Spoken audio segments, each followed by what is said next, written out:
Bonsoir Jordan Bardella. Bonsoir Madame Casse. Bienvenue dans C'est l'Hebdo. Bonsoir. Vous êtes le président du RN, député européen, et vous publiez ce livre, Ce que je cherche, chez Fayard, en plein procès de Marine Le Pen, qui risque de ne pas pouvoir se présenter à la prochaine présidentielle. Est-ce que ça fait de vous le candidat du RN en 2027 ? Ça fait partie des sujets qu'on va aborder ce soir. Louis Amar vous a suivi toute la semaine dans ce qui ressemble quand même aussi à une campagne. On en parlera tout à l'heure. Mais on commence d'abord avec un flashback. Vous n'étiez pas président du RN, mais tête de liste aux européennes, et vous aviez 22 ans. J'appelle Jordan Bardella. Le soir du dimanche 26 mai, mes amis, je veux que Macron, mais aussi que Juncker, que Merkel comprennent que c'est fini, que le peuple, que les peuples sont de retour. C'est vrai que j'avais 14 ans sur la vidéo. Vous en avez 22. Ensuite, tout allait très vite. Aujourd'hui, vous avez 29 ans. Vous étiez en route pour Matignon cet été. Vous serez peut-être bientôt en route pour l'Élysée. Et en même temps, il y a un mystère Bardella. C'est ce que je me disais en ouvrant ce livre. On sait peu de choses sur vous. Donc on a plein de questions et des réponses qu'on espère trouver dans ce livre. Et je sens que vous avez hésité entre le récit autobiographique, raconter qui vous êtes, d'où vous venez, et le livre programmatique, dire quelle est vraiment votre vision de la France. Qu'est-ce que vous cherchez vraiment avec ce livre ? À apparaître tel que je suis vraiment et tel que nous sommes vraiment. Vous avez raison de rappeler qu'en 2024, le Rassemblement national est entré dans une dimension nouvelle.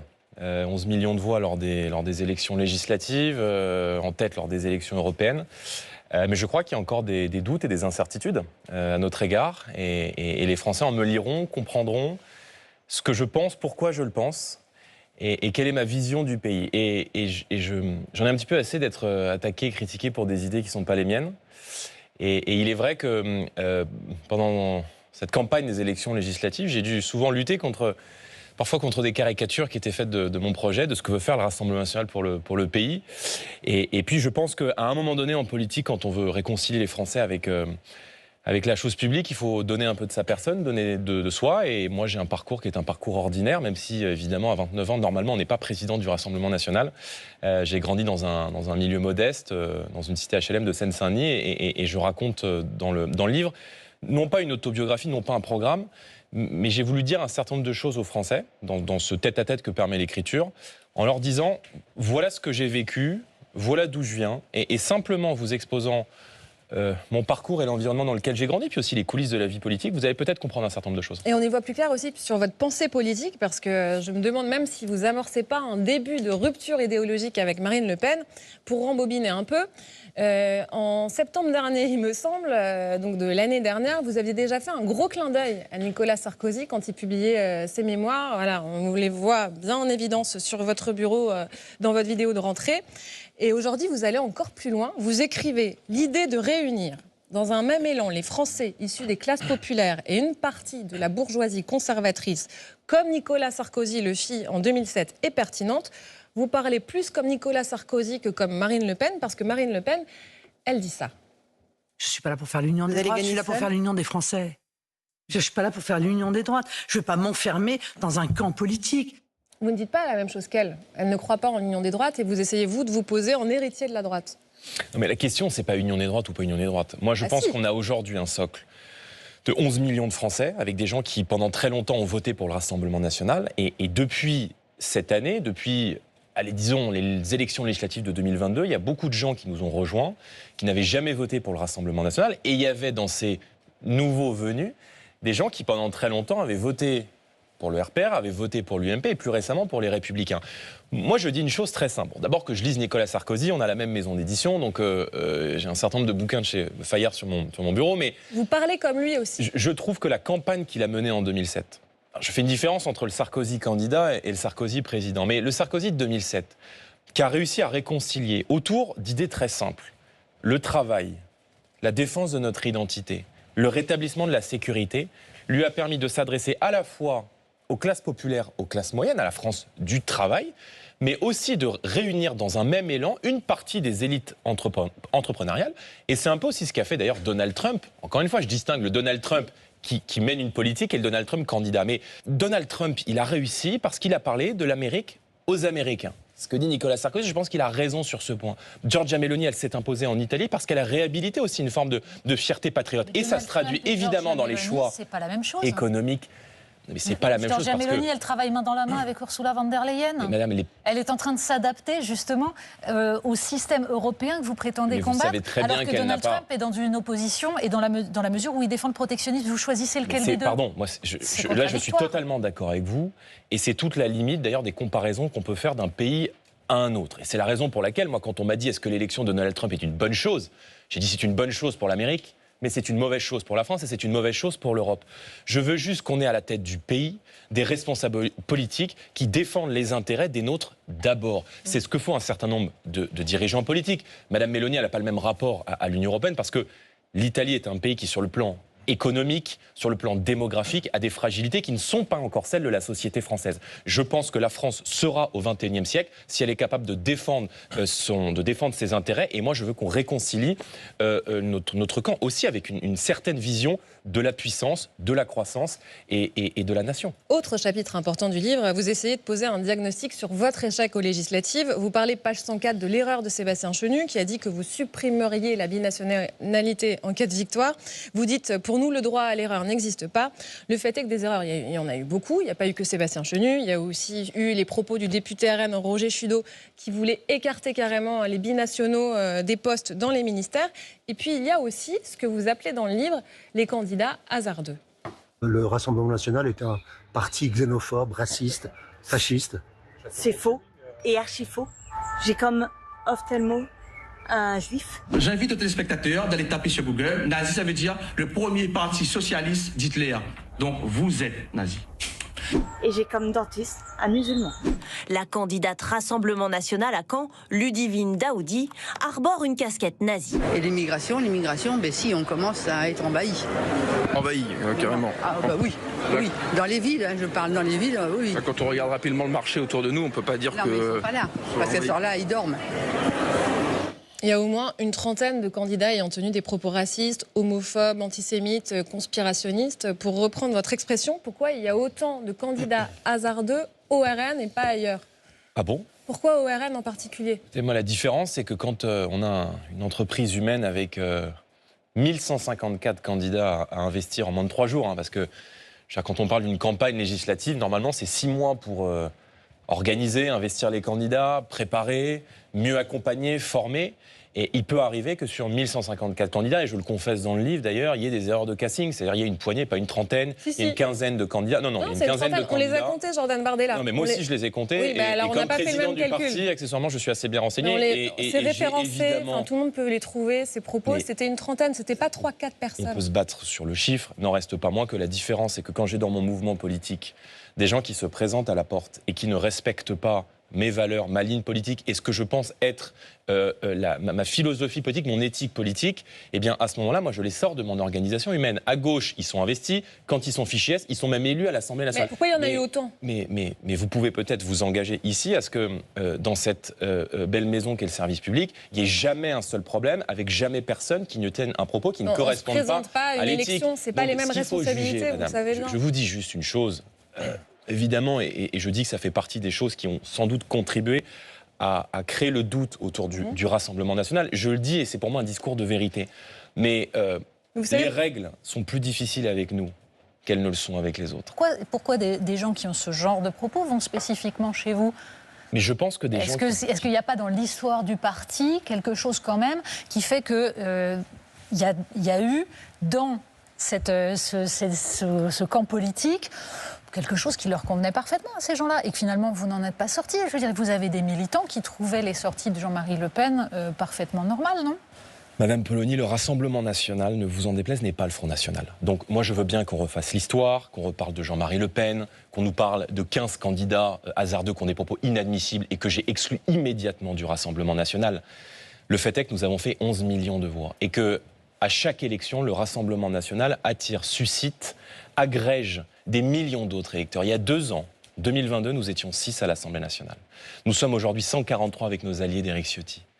Il il y a 2 ans aux élections législatives, nous avions fait 3,5 millions de voix, nous en faisons aujourd'hui 11 millions. Donc c'est qu'il y a peut-être des gens qui, même si pendant très longtemps, ont pu avoir des désaccords, et c'est mon cas, peut-être que je n'aurais pas rejoint le Front National de Jean-Marie Le Pen, et si moi je me suis engagé en 2012, et je l'explique dans le livre, c'est parce que j'ai été séduit aussi par le courage, par la pugnacité, par la modernité du discours de Marine Le Pen. Pourquoi on vous pose la question? En effet, parce que ça renvoie le RN à ses origines et donc le FN. Et c'était marquant l'année dernière de voir que vous aviez du mal à dire que Jean-Marie Le Pen avait tenu des propos antisémites. Au début, vous ne l'avez pas dit, vous avez fini par le dire. Et il y a une nuance entre dire Jean-Marie Le Pen a tenu des propos antisémites et dire Jean-Marie Le Pen est antisémite. Est-ce que vous iriez aujourd'hui jusqu'à le dire comme ça? Mais je l'ai dit, enfin, si vous voulez, on peut refaire le film. Hein. J'ai une émission de télé avec votre confrère Benjamin Duhamel où il me pose la question, Jean-Marie Le Pen était-il au fond de lui antisémite? Je dis que Jean-Marie Le Pen a tenu évidemment des propos antisémites, qu'il a été condamné pour cela. C'est pas pareil de dire Jean-Marie Le Pen est antisémite. Vous voyez qu'il y a une nuance. Pardon madame, de ne pas vouloir accabler quelqu'un qui a 96 ans, qui est malade au moment où on se parle et qui est sorti de la vie politique il y a 10 ans. Jean-Marie Le Pen, il est le père de Marine Le Pen. Vous savez ce que je dois à Marine Le Pen et je pense que tous les Français qui nous regardent ont bien conscience de la dette que j'ai à l'égard de Marine Le Pen. C'est trop douloureux de dire oui, je le reconnais, il est antisémite et il faut tourner cette page du parti. Non mais non seulement il a été condamné pour cela, non seulement il a été exclu du Front National pour cela, non seulement je n'aurais sans doute pas rejoint le Front National de Jean-Marie Le Pen, mais pardon de ne pas vouloir en permanence utiliser mon temps de parole pour parler de Jean-Marie Le Pen. Jordan Bardella, est-ce que vous envisagez 2027, alors que Marine Le Pen risque l'inéligibilité? La couverture de votre livre fait penser à celle de Barack Obama. Je crois que ça vous a déjà été dit. Êtes-vous en campagne? On en parle dans la mission de la semaine de Louis Amar.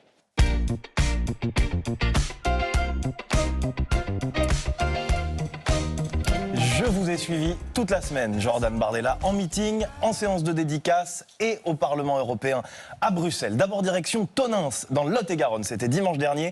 Plus de 2000 personnes étaient là et tout nous rappelle une campagne présidentielle quand on regarde ces images.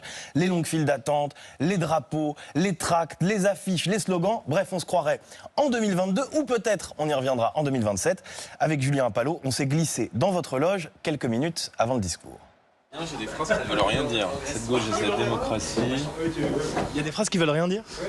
Ouais, mais ça, c'est les aléas de dernière minute dans les discours. Quelle phrase veut rien dire, par exemple? Là, il y a un problème de conjugaison, donc je peaufine toujours à la main parce qu'entre le moment où vous tapez le discours sur l'ordi et que vous l'imprimez, il y a toujours des petites coquilles. C'est quoi la phrase forte de ce discours aujourd'hui? L'axe fort? Restez mobilisés. Il fait très chaud.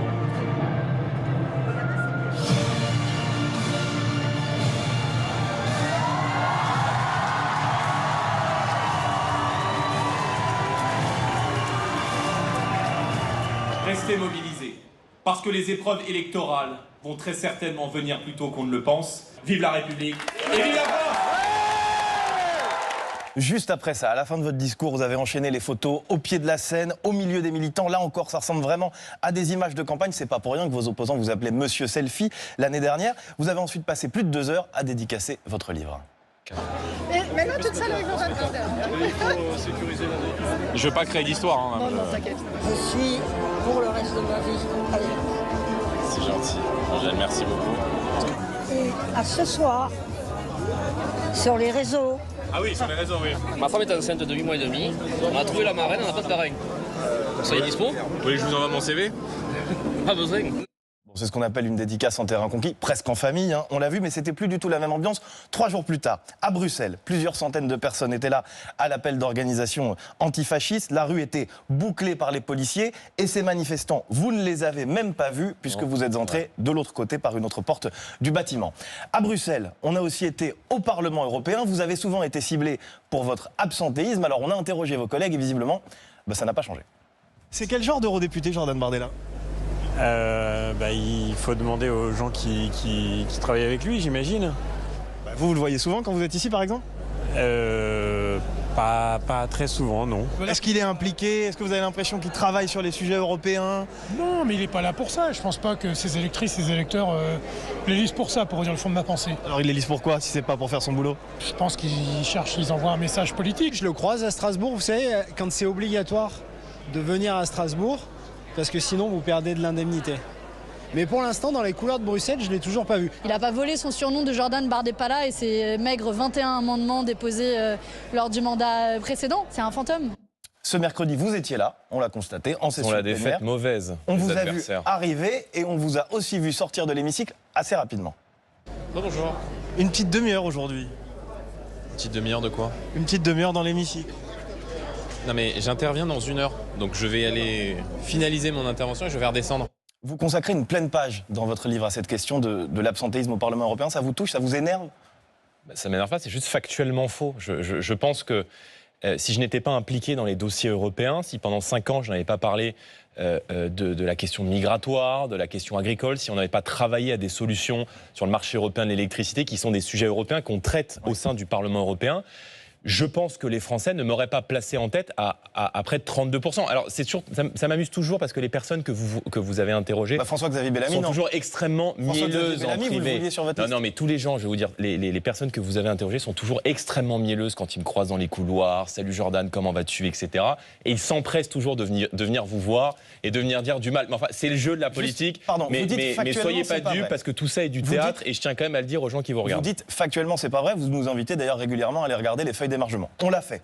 Depuis le début de cette législature, 71% de présence lors des votes. Pour Manon Aubry, c'est 100%. François-Xavier Bellamy, 100%. Sarah Knafo, 92%. Marion Maréchal, 87%. Il y a une différence énorme. Mais et alors? Alors, c'est pas votre travail? Non, mais mon travail, oui, c'est d'être là où je dois être. Donc, si mon travail, ça consiste à être sur une exploitation agricole, parce que dans 3 semaines, les agriculteurs vont descendre dans les rues du pays parce que les revendications qu'ils ont portées au mois de janvier n'ont trouvé aucune issue politique et que la colère va reprendre dans quelques jours, je suis aux côtés de nos agriculteurs qui sont en train de se mobiliser contre l'accord avec le Mercosur, qui est précisément discuté en ce moment même dans les couloirs de la Commission européenne. Si mon rôle, c'est d'être sur le terrain avec des chefs d'entreprise, je suis sur le terrain avec des chefs d'entreprise. Quand je dois être dans l'hémicycle pour voter un texte important, je suis dans l'hémicycle. Donc, je suis là où j'estime devoir être pour les Français. Louis, il y a encore une autre chose qui vous a marqué. Oui, j'ai été surpris parce que m'ont dit vos militants. En marge de votre meeting, je leur ai demandé qui de vous ou de Marine Le Pen devait être le prochain candidat du RN à la présidentielle. Voilà leur réponse. Pour vous, ça doit être lui le candidat en 2027? Oui. 2027, force à lui. Heureusement qu'il est là. Marine, bien, mais Jordan Bardella, c'est mieux. Lequel des deux doit être candidat en 2027 pour vous? Je pencherai pour Jordan. Les gens voteront pas Marine parce qu'ils sont bloqués par rapport à son nom de famille. Lui, parce que c'est un garçon, donc du coup, il incarne un peu une sûreté. Il faut que ce soit un homme. Vous ne vous appelez pas Le Pen, vous êtes un homme. Est-ce que vous êtes d'accord avec eux pour dire que ce sont des atouts? Si on est très, très honnête et très objectif, vous êtes là dans une séance de dédicace de mon livre. Je pense que si vous allez dans le Pas-de-Calais, dans le fief de Marine Le Pen, qui est l'endroit où Marine est très sollicitée parce qu'on la voit tout le temps, peut-être que les gens diront l'inverse. Donc je pense que c'est pas très représentatif et c'est pas un panel représentatif tous les militants qui de l'ensemble des militants. Ce qui est certain, c'est qu'il y a aujourd'hui une unité entre Marine et moi, il y a un lien de confiance qui est très fort et en lisant ce livre, les Français comprendront le lien de confiance qui m'unit à Marine Le Pen. Donc j'ai toujours été très clair et je ne varierai pas. Je suis son premier soutien et c'est peut-être parce que je suis son premier soutien qu'elle est aussi mon premier soutien et on sait que ce qu'on représente à deux aujourd'hui, on sait la responsabilité qui est sur nos épaules. Du soutien, elle en a besoin parce qu'on a tous compris cette semaine qu'il y avait un risque d'inéligibilité de Marine Le Pen. Elle est soupçonnée comme 26 autres prévenus d'avoir détourné des fonds européens pour rémunérer des assistants d'eurodéputés qui en réalité travaillaient pour le RN. Le parquet a requis l'exécution provisoire. Ça veut dire que si la Cour suit ces réquisitions, Marine Le Pen ne pourrait pas se présenter à l'élection présidentielle de 2027. La seule chose qui intéressait le parquet, c'était Marine Le Pen. Voilà, Marine Le Pen, pour pouvoir demander, encore une fois, son exclusion de la vie politique, avec exécution provisoire, et puis le Rassemblement national pour pouvoir ruiner le parti. On ne l'a jamais vue comme ça, elle est sonnée. Cette procédure, elle a deux objectifs. D'abord, c'est rendre Marine Le Pen inéligible et l'empêcher de se présenter à l'élection présidentielle. Et c'est évidemment de ruiner financièrement le Rassemblement national. Il y a le fond de l'affaire. Rendre la justice sur le fond d'une affaire. L'objectif de il y a le fond de l'affaire. On peut discuter du fond de l'affaire. Ça fait globalement 5 à 10 ans qu'on en parle sur les plateaux de télévision. On parle d'un désaccord administratif. C'est-à-dire qu'on ne parle pas d'emploi fictif. On ne parle pas d'enrichissement personnel. C'est-à-dire que là, on ne dit pas à Marine Le Pen, elle a pris l'argent du Parlement européen et elle a acheté une villa à Saint-Tropez avec. On parle quand même d'avoir détourné des fonds publics. Non, attendez. On parle d'un désaccord administratif sur l'utilisation, sur le rôle des assistants parlementaires. C'est-à-dire qu'en gros, le Parlement européen reproche, mais vous m'arrêtez si je me trompe, reproche à nos assistants parlementaires d'avoir fait de la politique. Bon. Donc on est sur un désaccord. Il n'y a pas d'emploi fictif, il n'y a pas détournement de politique, de n'avoir pas joué leur rôle, celui qui est prévu pour les assistants parlementaires européens, mais d'avoir été utilisés pour le Rassemblement national, alors que pour ça, il y a un financement de la vie publique française. Donc vous avez raison, ce sont les reproches qui nous sont faits par le Parlement européen et qui ont été intentés par Martin Schulz, l'ancien président socialiste du Parlement européen, et qui concernent tous les blocs politiques. La gauche concernée, le MoDem, l'ex-majorité présidentielle, avec M. Bayrou est concerné, et avec ils ont été condamnés, des condamnations qui sont quand même beaucoup plus faibles. Là, si vous voulez, moi, ce qui me scandalise et ce qui scandalise des millions de Français, c'est la peine. Alors, il y a la prison ferme, qui, moi, je trouve disproportionnée par rapport à une justice qui quasi quotidiennement protège les délinquants, les criminels, remet en liberté des multirécidivistes. Et il y a l'inéligibilité avec exécution provisoire. C'est-à-dire que ce serait immédiat. Le parquet, qui est représentant de la société, veut empêcher une candidate de se présenter à l'élection présidentielle. C'est-à-dire que si, on parle de réquisition, si les juges prononcent cette peine d'inéligibilité avec exécution provisoire, du jour au lendemain, Marine Le Pen ne peut plus être candidate et perd, peu ou prou dans la même période, l'intégralité de ses mandats. Donc moi je dis que le parquet n'est pas neutre. Pourquoi ? Qu'est-ce qui vous fait dire que le parquet n'est pas neutre ? J'aimerais bien savoir. La déclaration du procureur. Ah non ? Qui de dit, quelle déclaration vous parlez ? Celle qui a été certifiée par vos confrères. J'ai vu que vos confrères du Monde et de France Télévisions live tweetaient les réquisitions. La procureure qui a prononcé la peine d'inéligibilité à l'encontre de Marine Le Pen dit, ouvrez les guillemets, je n'ai pas d'éléments, mais ça me ferait trop mal de demander une relaxe. Alors, mais non, elle n'a pas dit. Jordan Bardella, elle ne l'adresse pas à Marine Le Pen. S'il vous plaît, laissez-moi bien le préciser parce que c'est important. Ce dont on parle est important. Votre accusation est grave. La procureure l'a bien prononcée cette phrase. Ça, c'est vrai. Mais quand elle l'a dit, elle le dit à propos de l'eurodéputé Jean-François Jalc au sujet de lui et d'un contrat avec un assistant parlementaire. Ça ne s'adressait pas du tout à Marine Le Pen. Donc mais pardon, Jean-François Jalc, il était eurodéputé du Rassemblement national. Non, mais c'est pour un cas, pour une situation. Elle ne parlait pas de l'entièreté de l'affaire, elle ne parlait pas de Marine Le Pen. Donc quand vous dites ça prouve qu'il y a un procès politique, etc. Mais ça ne vous choque pas un tel parti pris ? Un procureur ça qui ne s'adresse pas à Marine Le Pen. Dans un dossier du Rassemblement national, non mais d'accord, mais ça dit de la conception partisane et du rapport que la personne qui prononce ces réquisitions a à l'égard du Rassemblement national. Je n'ai pas d'éléments, mais ça me ferait trop mal de demander la relaxe. Donc, en l'occurrence, c'est Jean-François Jalc, eurodéputé à l'époque, qui est visé. Mais enfin, à quel moment, quand on est procureur de la République censé rendre la justice au nom du peuple français, on propose de telles réquisitions ? Si ça ne vous choque pas, moi je pense que ça choque des millions de Français. Quels sont les éléments qui vous permettent de dire que les magistrats en veulent vraiment à Marine Le Pen directement et que leur rôle est politique dans cette affaire ? Là, je parle vraiment du cas de Marine Le Pen. Mais la déclaration, l'objectif, vous voyez bien que l'objectif de cette affaire, c'est de rendre Marine Le Pen inéligible. Les premiers griefs remontent à 2004.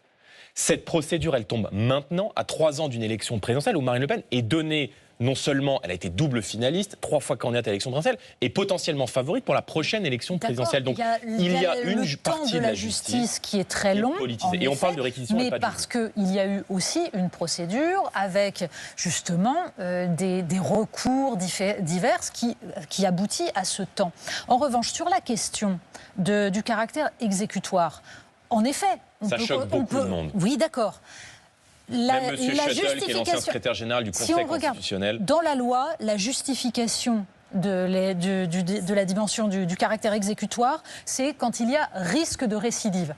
Ou trouble à l'ordre public. Ou trouble à l'ordre public. Mais sur le risque de récidive, on peut suivre votre argument qui serait de dire « mais vous voyez bien qu'on ne va pas récidiver, maintenant on a de l'argent ». Ok, mais en même temps, vous venez d'être condamné. Enfin, la Cour de cassation, il n'y a pas si longtemps, a rendu son dernier verdict sur l'affaire des kits de campagne, le micro-parti de Marine Le Pen, Jeanne, c'est-à-dire déjà quelque chose qui tordait l'usage pour essayer on va dire, d'avoir un financement. Ça n'a rien. Les deux affaires. Non, mais ce sont deux affaires différentes dont le but est le même, c'est-à-dire de faire en sorte de financer le parti et de permettre de faire de la politique. On peut vous dire c'est pour faire de la politique, Madame d'accord. Soyons honnête intellectuellement. Qu'est-ce qui justifie L'inéligibilité avec exécution provisoire. Je ne vous dis pas que je Rien trouve ne ça justifie. justifié. Je vais vous dire, Marine donne Le Pen, un argument qui peut être celui et c'est bien du normal. procureur. Elle a joué le jeu. Elle est allée à l'ensemble des auditions. Elle a été extrêmement présente, extrêmement assidue, et elle n'a jamais demandé le moindre traitement de faveur. Mais en retour, elle doit être traitée comme une citoyenne normale, et pas parce que c'est Marine Le Pen. Or, quand on en vient à prononcer quelque chose qui ne se justifie pas, moi je veux bien qu'on refasse l'histoire, on peut refaire le dossier, on peut discuter du fond, on peut discuter des condamnations, j'ai aucun problème avec ça, on est totalement innocent sur le fond. Mais rien ne justifie l'inéligibilité avec exécution provisoire, si ce n'est la volonté d'écarter Marine Le Pen de la vie politique. Est-ce qu'il faut le supprimer motif du cette trouble peine, à l'ordre public est invoqué. Mais moi, je pense que le trouble à l'ordre public, il est provoqué par cette décision. Parce que quand on entrave le vote des Français, et excusez-moi, mais quand des spécialistes, quand les pires adversaires politiques de Marine Le Pen, de Gérald Darmanin à Jean-Luc Mélenchon, trouvent scandaleux cette inéligibilité provisoire, allant jusqu'à dire que Mme Le Pen doit être combattue, je cite, non pas sur le terrain de l'empêchement de sa candidature, mais sur le terrain démocratique, sur le débat politique. Mais ça doit vous faire prendre conscience qu'il se passe quelque chose et qu'on ne touche pas là simplement à une décision de justice ou à des faits qu'on peut discuter sur le fond, il n'y a pas de problème et il n'y a aucun problème. Alors quoi, est-ce qu'il faut supprimer la peine d'inéligibilité alors? Qu'est-ce que vous en tirez quelle conclusion? Demandez, moi là, c'est pas l'objet. C'est pas l'objet aujourd'hui, mais je pense qu'en démocratie, la Cour suprême, c'est le peuple, et que c'est le peuple français. Et personne. C'est bien que la justice soit rendue aussi, Jordan Bardella. Oui, mais il ne peut pas y avoir quelques personnes, indépendamment de leur qualité, indépendamment de l'institution à laquelle ils appartiennent, qui s'érigent en contre-chancellerie et qui désignent qui doit ou ne doit pas être candidat à une élection présidentielle. Je pense que ce sont les Français. C'est la loi.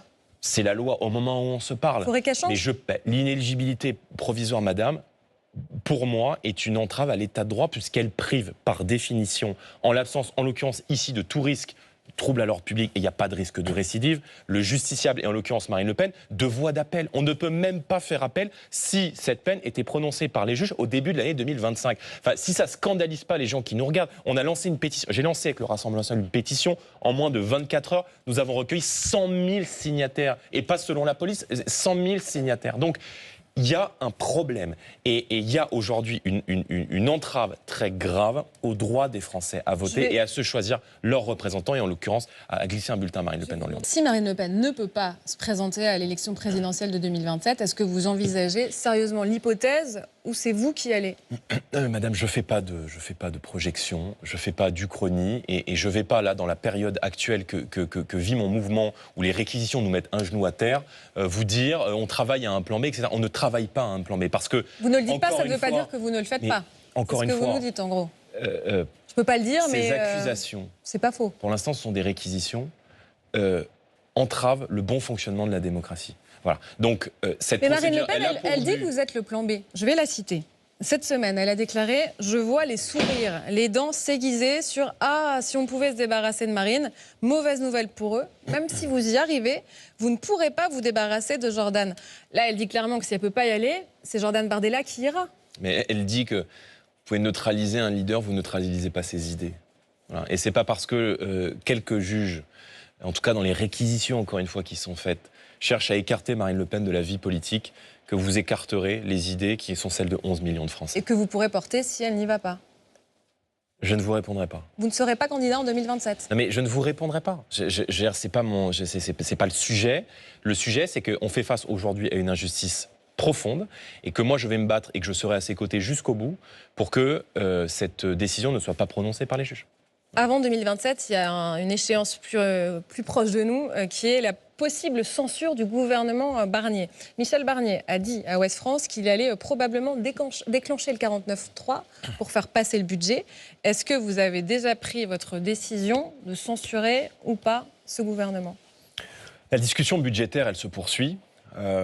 Moi, j'ai très clairement indiqué que nous avions des lignes rouges et que tout ce qui viserait à fragiliser le pouvoir d'achat de nos compatriotes, l'activité économique du pays, mais aussi à ne pas faire les bonnes économies dans les dépenses de l'État. J'ai pu en citer quelques-unes tout à l'heure. On dérembourse des soins pour les personnes âgées, pendant que de l'autre côté, on cherche à augmenter le budget de l'aide médicale d'État, c'est-à-dire la gratuité des soins pour les étrangers en situation irrégulière. Je pense que tout cela représente des lignes rouges. Et pour l'instant, il est clair que ce gouvernement s'expose à une censure. Il en prend en tout cas la voie. Moi, je ne vais pas me prononcer avant l'issue de la discussion budgétaire, mais encore une fois, ce gouvernement n'a ni majorité pour agir, ni légitimité démocratique. Donc s'il n'est pas capable d'entendre aussi les partis qui sont face à lui, le Rassemblement national, qui est le premier groupe à l'Assemblée nationale, eh bien, effectivement, ce gouvernement ne vivra pas. Dans un instant, dans C'est l'hebdo, on va parler de ce drame qui a marqué cette semaine. Une mère de famille a tué ses 2 enfants âgés de 11 et 13 ans et ensuite celui de son compagnon qui avait 2 ans. Elle s'est suicidée. Comment des mères peuvent-elles en venir à commettre le pire et tuer leur progéniture? On en parlera avec le journaliste Damien Delceni et le psychiatre Daniel Zaguri. On continue à parcourir votre livre, Jordan Bardella. Ce qui nous a marqué aussi, c'est le récit que vous faites de vous-même. Oui, vous revenez sur vos origines dans ce livre. Vous parlez de votre mère, Louisa, qui est née à Turin. Votre père aussi, qui est d'origine kabylo-alsacienne. Vous êtes né à Drancy. Ma grand-mère paternelle. Oui, exactement. Votre père était né à Montreuil, effectivement. Et vous êtes né à Drancy, en Seine-Saint-Denis. Et dans votre livre, vous racontez aussi que votre prénom a été, je vous cite, un marqueur au fer rouge, la carte d'identité de ma classe sociale. Vous écrivez aussi que ce prénom vous a complexé avant que vous en fassiez une force, parce que ce prénom vous a finalement rapproché des gens. Ce prénom est TikTok, on en parle régulièrement. Vous êtes omniprésent sur le réseau social préféré de la jeunesse. Vous aimez raconter votre vie. Attention, il y a des révélations fracassantes. Les gauchers vont comprendre. Oui, je suis gaucher. Eh ben voilà. C'est-à-dire que si vous commencez dans l'ordre, vous bavez en fait. Soit je bosse, soit je dors, soit je mange. La dernière collection Maison du Monde. On est sur un magnifique tissu en semi-velours. Voilà. Est-ce qu'à notre époque, on est obligé d'exposer son intimité, Jordan Bardella? La matière des fauteuils de la scène de mes meetings ne relève pas vraiment de mon intimité, mais j'essaie d'être un garçon de mon époque, un homme de mon temps, et donc d'utiliser aussi tous les moyens de communication pour parler aux Français. Alors, pourquoi j'ai fait ce livre aussi? Parce que, évidemment, que dans le format des émissions de télé, qui sont celles aujourd'hui du paysage médiatique, c'est toujours très difficile de prendre le temps d'exposer ses idées. Parce que il faut commenter l'actualité, parce qu'une actualité en chasse une autre. C'est pas que vos idées, là, c'est votre part d'intime aussi. Vous glissez à un moment du livre que vous avez partagé la vie de Nolwenn, la nièce de Marine Le Pen, pendant 3 ans. Vous regrettez en même temps l'intrusion dans votre vie privée. Vous écrivez, page 268, certains ont fouillé mes relations amoureuses, interrogé mes anciennes compagnes. Un peu plus loin, vous ajoutez « Je chéris les rares moments intimes que la vie politique m'a arrachés ».